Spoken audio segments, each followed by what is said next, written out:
At Fermentis, we pride ourselves on providing high-quality yeast and fermentation products for brewers. Our SAF yeast range, with easy-to-use certification, can be pitched directly into your wort. But rest assured, you can still rehydrate if that's your way of doing things. Because at Fermentis, we want to help you save time and effort without ever compromising on flexibility and choices. It's up to you. Be creative. Be free. Love beer. Fermentis, the obvious choice for beverage fermentation.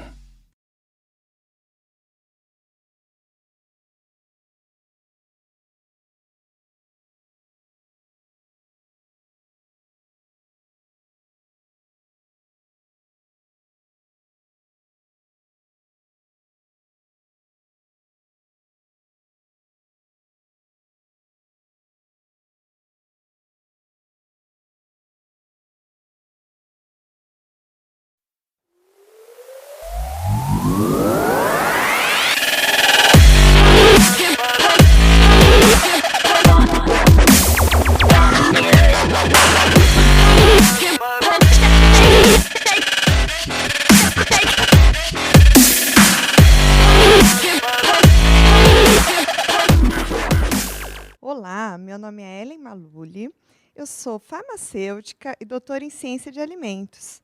E vim aqui para apresentar no Beer Summit 2021 a palestra intitulada Harmonização do gosto umami com cervejas. Aspectos fisiológicos e preferências dos consumidores. Vamos lá! Aqui eu me apresento como farmacêutica, doutora de ciência de alimentos, todo o meu currículo e também declaro meu conflito de interesses. Eu sou consultora da Ajinomoto do Brasil há mais de 13 anos e também faço parte do corpo diretor da Associação Brasileira de Ciências Sensoriais e do Consumidor e, além disso, sou organizadora, faço parte da comissão organizadora do Sensilatam, que é o Congresso Latino-Americano de Ciências Sensoriais e do Consumidor. Vamos começar essa abordagem com os aspectos fisiológicos dos gostos básicos e também das nossas sensações. O que são as nossas sensações? O que acontece no nosso corpo quando nós entramos em contato com um estímulo sensorial, que pode ser um estímulo visual, tátil, um estímulo gustativo, como é o nosso caso aqui, o nosso grande protagonista da palestra são os gostos básicos, é o sentido do paladar, enfim, o olfato e todos os nossos sentidos. Bom, e o que é a despolarização da membrana? Despolarizar uma membrana é encher essa membrana de carga elétrica. E isso acontece por quê? Porque você precisa estimular a inervação, os nervos que recebem os estímulos sensoriais. E, a partir daí, essas inervações elas vão transmitir para o cérebro aquela informação de que existe uma cor, de que eu estou sentindo uma sensação de picância ou estou sentindo um gosto básico.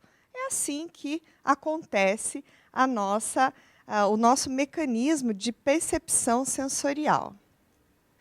Com relação aos gostos básicos especificamente, nós temos que focar onde? Na nossa língua. Por quê? Porque a nossa língua e também o nosso palato é que recebe os estímulos relacionados ao paladar. Para que a gente sinta o sentido do paladar, essa percepção de gostos básicos, nós precisamos entrar em contato com substâncias que proporcionam gostos básicos, como, por exemplo, o cloreto de sódio, que proporciona o gosto salgado, um ácido acético, por exemplo, que proporciona o gosto azedo, e açúcares, cafeína. No caso da cerveja, nós temos aí o lúpulo, né, que proporciona esse amargor, então gosto amargo da cerveja. O glutamato, que proporciona o gosto umami, e é dele que nós vamos falar bastante, além de outras substâncias, como ácido aspartico e nucleotídeos, que também proporcionam esse gosto umami. O que vai acontecer na nossa língua?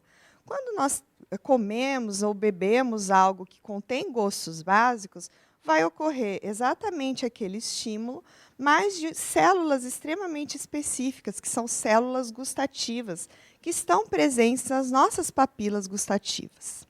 Essas papilas gustativas, elas podem ser circunvaladas, que são aquelas que ficam mais no fundo da boca, foliadas, fungiformes ou filiformes. E esses receptores, essas células que contêm receptores para esses gostos básicos, elas estão espalhadas por toda a nossa língua. Portanto, não existe mapa da língua como a gente falava antigamente. Todos esses receptores estão espalhados na língua. Além disso, existem outras pesquisas mais novas que falam que já existem outros gostos. Por exemplo, o gosto da gordura, o gosto do cálcio. Existe também um tripeptídeo que pode proporcionar um gosto, mas são novas pesquisas com receptores, com novas identificações.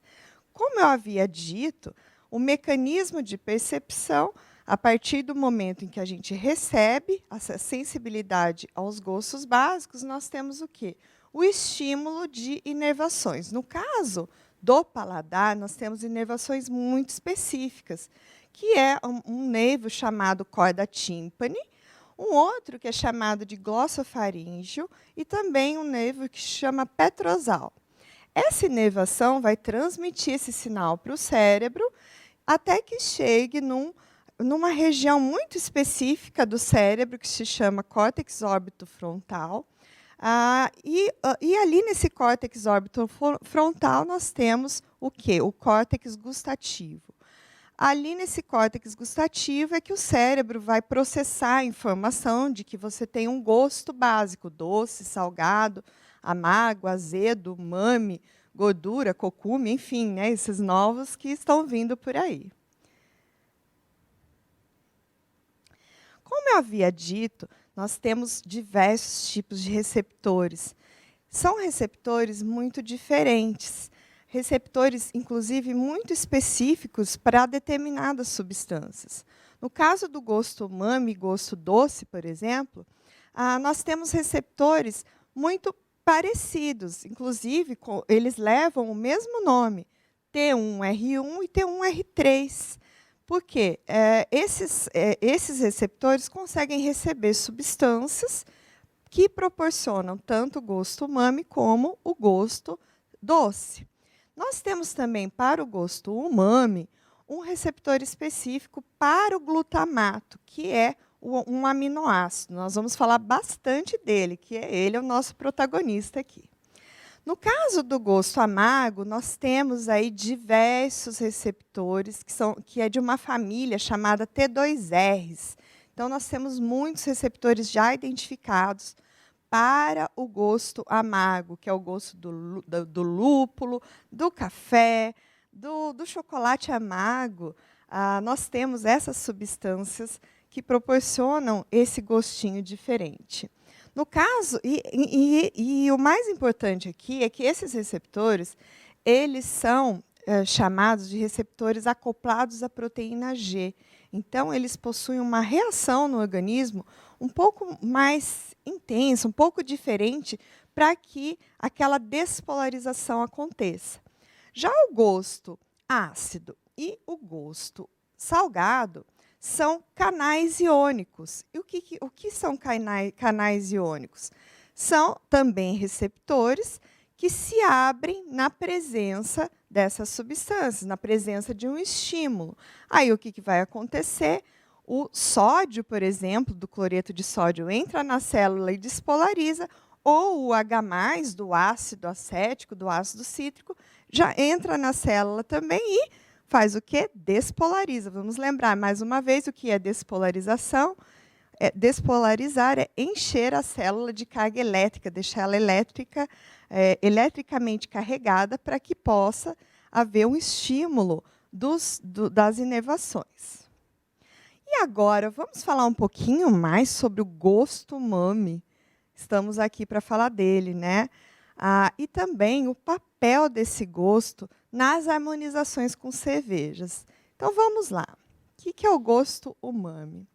O gosto umami, ele foi identificado em 1908. Na verdade, ele foi batizado em 1908, porque ele já existe há muitos e muitos anos. E quem batizou esse gosto? Foi esse doutor aqui, o doutor Kikunae Ikeda. O doutor Kikunae Ikeda, ele era um pesquisador da Universidade Imperial de Tóquio. E lá na Universidade Imperial de Tóquio, ele fazia diversas pesquisas. E uma delas, que inclusive levou a alguns prêmios, foi a identificação de quem? Do ácido glutâmico, numa alga muito típica do Japão, que é chamada alga kombu. Essa alga kombu é muito utilizada para se fazer caldos no Japão, para a gente consumir um pouco antes da refeição principal, como uma entrada. E ele, ao tomar aquela sopa, ele dizia que não era doce, nem salgada, nem amarga, mas ele falou, é muito saborosa, é deliciosa. E ele chamou de umami, porque umai quer dizer saboroso, delicioso em japonês, e mi é sabor. Então, ele batizou de umami. E o que ele fez? Ele foi para o seu laboratório para tentar produzir essa substância, esse ácido glutâmico, que é esse aminoácido, em grandes quantidades. E aí, a partir desse momento, ele conseguiu fazer o quê? Uma hidrólise química, ou seja, uma quebra de proteínas, para obter esse aminoácido específico. Porque lembrar, né, que um aminoácido faz parte de proteínas. E aí ele quebrava a proteína do glúten e obtinha uma grande quantidade de ácido glutâmico. E a partir daí, o que ele fez? Ele fez uma reação ácido-base. Por quê? Porque o ácido glutâmico em si também proporcionava uma leve acidez na língua. Então, ele teve a ideia de transformar esse ácido glutâmico num sal. Ou seja, através de uma reação ácido-base, ele transformou esse ácido glutâmico, né, mais uma base, que é um hidróxido de sódio, em sal, que é o glutamato monossódico, e água. Mas o tempo foi passando e outras substâncias umami também começaram a ser identificadas. Eles verificaram que outros aminoácidos, como o ácido aspartico, por exemplo, também pode proporcionar umami, mas não tem tanta intensidade como o glutamato. Outras substâncias são nucleotídeos, que foram descobertos em 1913 por um pesquisador chamado Shintaro Kodama, em peixes, principalmente em peixes, num peixe, inclusive, que também é utilizado para fazer aquela sopa, que é o peixe bonito. E os anos passaram ainda mais até que o Akira Kuninaka descobriu uma outra substância, que é a guanosina monofosfato, um outro nucleotídeo, em cogumelos. Nucleotídeos são substâncias que estão presentes, por exemplo, no nosso DNA. Então, também estão naturalmente presentes nesses alimentos. Aqui nós podemos observar que existem substâncias hoje industrialmente feitas, né, para obter o gosto umami. Então, nós temos aqui eu mostro, né, substâncias que estão naturalmente presentes nos alimentos, como ácido glutâmico, inosina 5' monofosfato, guanosina 5' monofosfato, e os seus sais, por exemplo, disódico, então guanilato disódico. Esses sais eles são utilizados pela indústria alimentícia para obter mais plenitude de sabor, uma complexidade maior de sabor e também continuidade. Então, essa questão é muito interessante. São substâncias muito utilizadas pela indústria alimentícia. E são também substâncias seguras. E, inclusive, existe uma grande relação com a cerveja. E qual é a relação dessas substâncias com a cerveja? Com o passar do tempo, aquele processo que eu comentei, que o Dr. Kikunai fazia, que era aquele processo de hidrólise, de quebra de proteínas, ele foi se tornando muito obsoleto, principalmente por conta da utilização de muitos reagentes para se fazer a hidrólise química. Então, o que ele fez? O que eles fizeram? Né? Os cientistas eles descobriram que havia uma bactéria específica que fermentava e no seu organismo, ali na sua célula, ela produzia o quê? Substâncias umami. Então, por isso que eu faço essa brincadeira aqui nesse slide, mostrando essa relação da produção de cerveja e aminoácidos. A relação é exatamente a fermentação. Então, enquanto a gente usa Saccharomyces cerevisiae para produzir cervejas, nós podemos utilizar Corynebacterium glutâmico para produzir glutamato, para produzir uma substância umami. E, assim, nós obtemos os produtos finais que são tão maravilhosos para o nosso consumo e para as nossas experiências. Vejam só, existem alimentos que possuem umami naturalmente presente, como eu já disse. Esses alimentos podem fazer o quê? Ser harmonizados com cerveja. O que nós consumimos com cerveja? Qual a sua preferência? O que você gosta mais? Você gosta de consumir queijo com cerveja? Você gosta de consumir um peixe com algum estilo de cerveja? Uma carne com um estilo específico? Uma IPA, por exemplo? O que você prefere? Em todos esses alimentos que eu citei aqui, todos eles possuem certa concentração de gosto umami. Então, nós temos aqui o queijo parmesão, carnes suínas, por exemplo, né, que harmonizam muito bem com cervejas mais encorpadas. Nós temos também vegetais, milho, ervilha, também possuem umami em quantidades especiais, tomate, frutos do mar, peixes e frutos do mar e cogumelos. O que será que a gente gosta mais, hein? Vamos lá. Vamos agora falar sobre harmonizações, sobre pareamento. Não tem como. Nós sempre vamos, dentro da nossa cultura, comer receitas diferentes e também tomar bebidas diferentes. O ser humano, ele possui essa habilidade de fazer delícias, de cozinhar, que é uma grande maravilha, e de descobrir novos sabores, descobrir novos alimentos.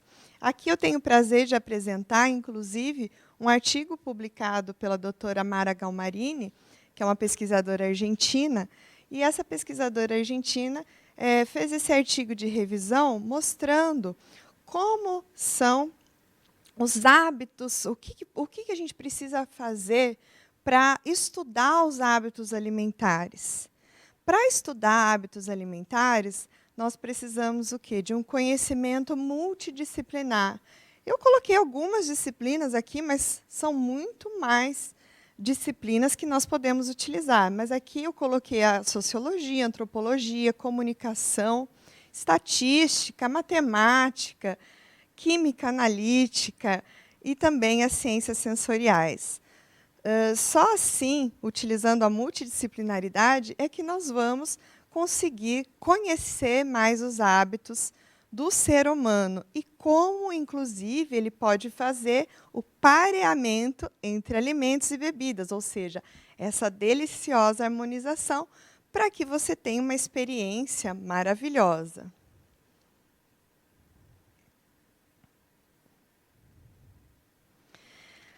Existem diversas pesquisas realizadas para se verificar o pareamento de alimentos.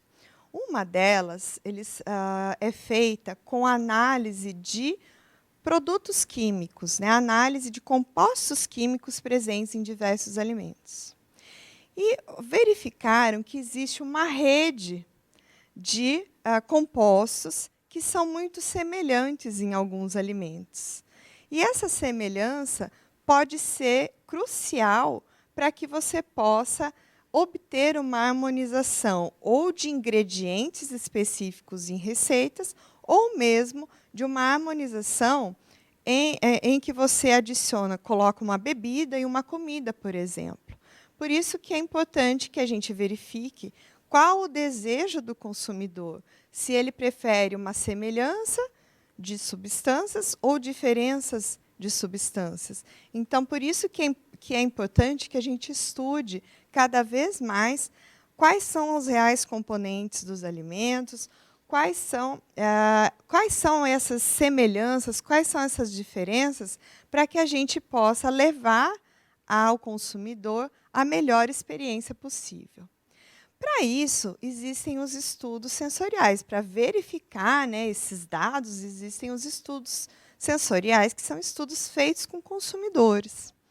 Esses estudos feitos com consumidores, eles são muito intensos e são muito interessantes.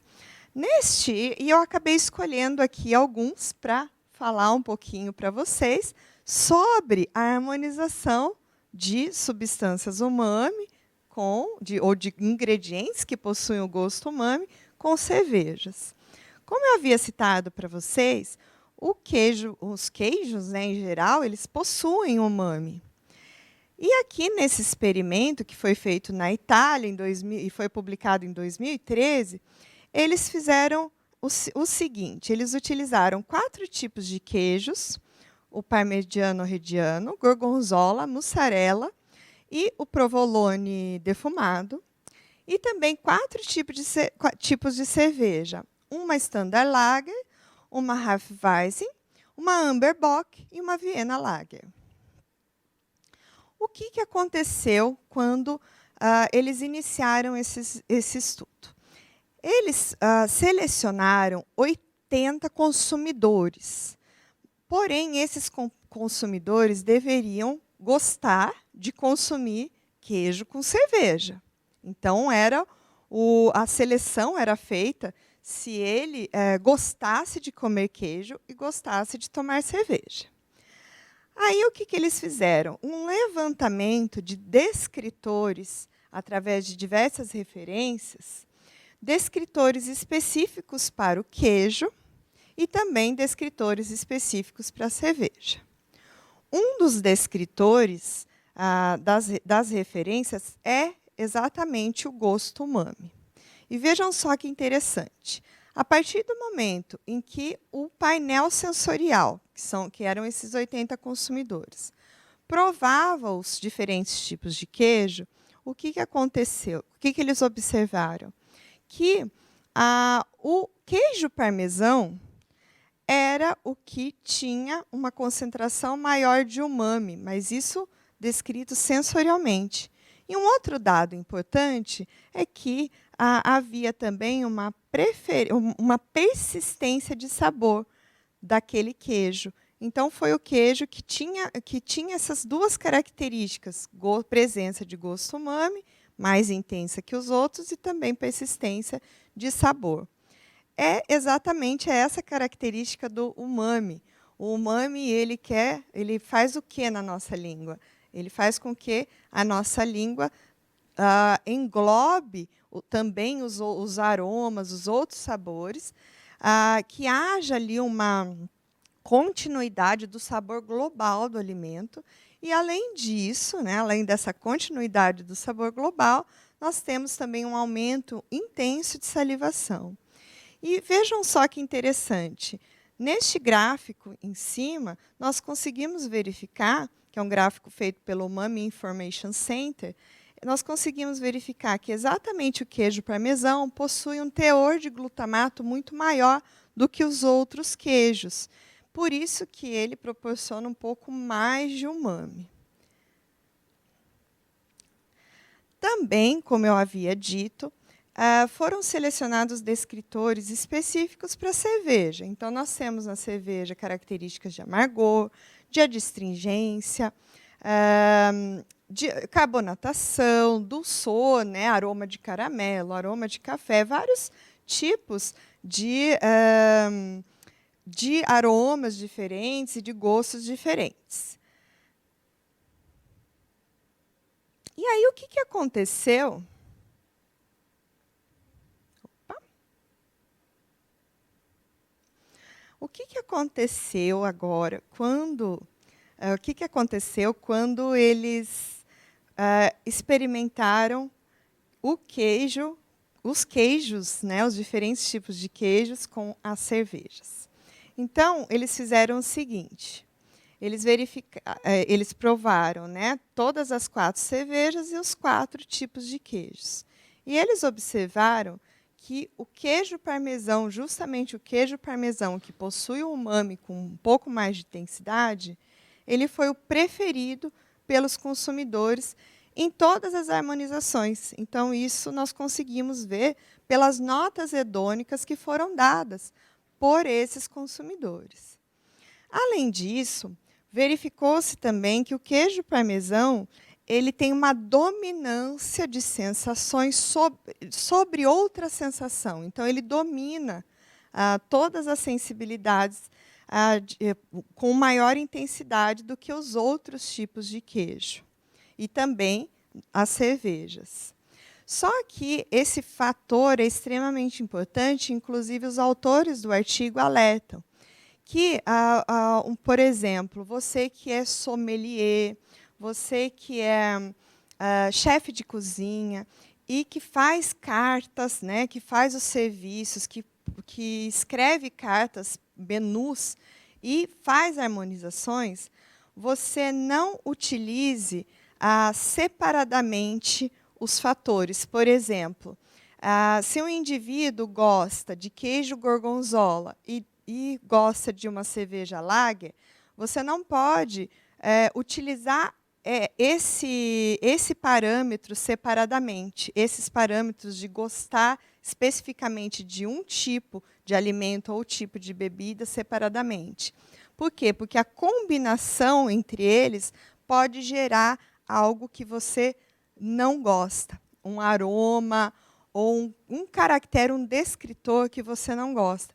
Por isso que é importante que a gente estude todas essas redes analíticas e façamos também estudos sensoriais para verificar qual que é a real preferência do consumidor. Então, essa é uma dica aqui dada pelos autores. E vejam só que interessante, mais um fator aqui. Depois desse estudo, né, com os consumidores, com as 4 cervejas e com os 4 tipos de queijo, o que eles fizeram? Eles pegaram somente o queijo parmesão para verificar qual a sensibilidade e quais atributos da cerveja eram afetados com o consumo somente do queijo parmesão. Então, eles fizeram o seguinte: puseram, né, a Standard Lager, a Hefeweizen, a Bock e a Vienna Lager, sozinha. Então, eles tomavam, né, o painel tomava essa cerveja sozinha e depois comiam o queijo parmesão. E o que eles verificaram? Que determinadas notas hedônicas para alguns tipos de descritores sensoriais eram reduzidas a partir do momento em que se consumia o queijo. Uma das notas mais importantes aqui relatadas, não deixando as outras também, né?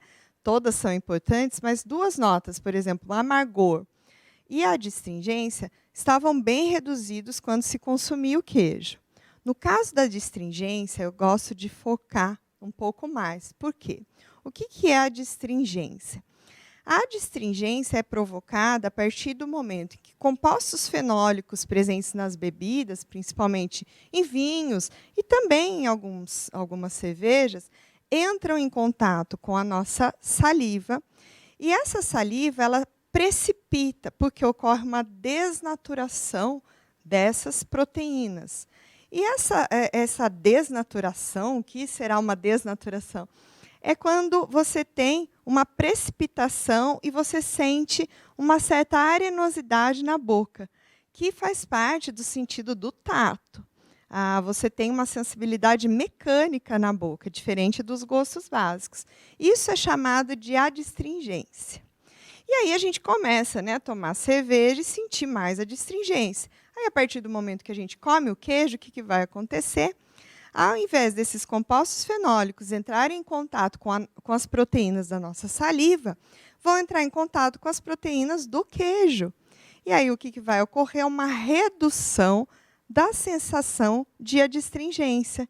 E aí você tem um aumento aí de prazer, além do aumento da salivação, também provocado pelo umami.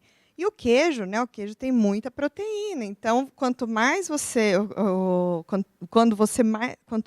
mastigar esse queijo, mais saliva você está se formando, mais essa saliva está se ligando às proteínas do queijo e mais aromas são espalhados na sua boca, né? Uma persistência aromática maior, uma persistência do sabor global na boca, que é proporcionado também por esse gosto umami. Então, vejam só, esse artigo ele trouxe muitas coisas interessantes. E agora eu vou falar rapidamente sobre um outro artigo também, muito legal, principalmente para os cervejeiros aí. Será que temos umami na cerveja? Isso foi uma dúvida, né? Uma dúvida muito antiga. E alguns pesquisadores da Dinamarca resolveram verificar se realmente existia esse gosto na cerveja, nas bebidas. Então, eles pegaram algumas bebidas, selecionaram bebidas fermentadas, como saquê, vinho, champanhe e cerveja, para analisar se havia umami. E o que eles viram? Que algumas amostras de saquê, principalmente uma, tinham um potencial de umami muito maior do que as outras bebidas. E eles observaram também que quanto mais fermentada, mais maturada a bebida, né, e mais fermentada, passada por um tempo maior de fermentação, maior a quantidade de umami. Mas, sim, todas elas possuem uma certa quantidade, mesmo que pequena, de umami. Inclusive, algumas muito próximas ao limite de detecção de umami na boca. Isso foi uma parte muito interessante do trabalho.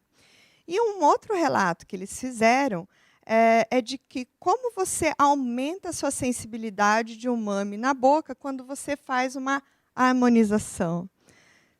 Aí eles citaram alguns exemplos, como ostras, peixes como atum, também vieiras, que possuem tanto glutamato presente, como também aqueles nucleotídeos que eu falei para vocês. O que esses nucleotídeos fazem? Eles elevam o potencial de umami na boca. Então, se você tem um ácido glutâmico, né, um glutamato, associado aos nucleotídeos, você tem um efeito sinérgico de umami. E aí, você aumenta essa sensibilidade na boca. Por isso que, muitas vezes, nós fazemos receitas sem pensar, com misturas de umami. Nós não comemos, por exemplo, uma macarronada com molho de tomate, que já é muito umami, e ainda adicionamos queijo parmesão, temos aí, né, um potencial maior de umami. Nós não cozinhamos, muitas vezes, cogumelos que possuem nucleotídeos e também colocamos um pouco de queijo, efeito sinérgico entre nucleotídeos e glutamato. E, no caso aqui, eles especificaram por que nós gostamos, então, de tomar, por exemplo, um espumante e comer ostras, porque realmente existe um efeito sinérgico de aminoácidos, né, principalmente os que proporcionam gosto umami, que é o glutamato e um pouco de ácido aspartico, na champanhe, por exemplo, no espumante, e nós também temos glutamato e mais nucleotídeos na ostra. E assim nós aumentamos a nossa experiência, nós melhoramos essa nossa experiência. Então, finalizo aqui com uma dica para vocês. Vamos melhorar cada vez mais as nossas experiências. A nossa experiência sensorial ela é maravilhosa. E, para isso, nós precisamos também ajudar a ciência a quê? A compor cada vez mais e descobrir cada vez mais o que são os alimentos para que nós possamos melhorar ainda mais as experiências do nosso dia a dia e a nossa vida. Muito obrigada ao Beer Summit e também ao Comitê Umami pela oportunidade de estarmos aqui falando sobre essas delícias.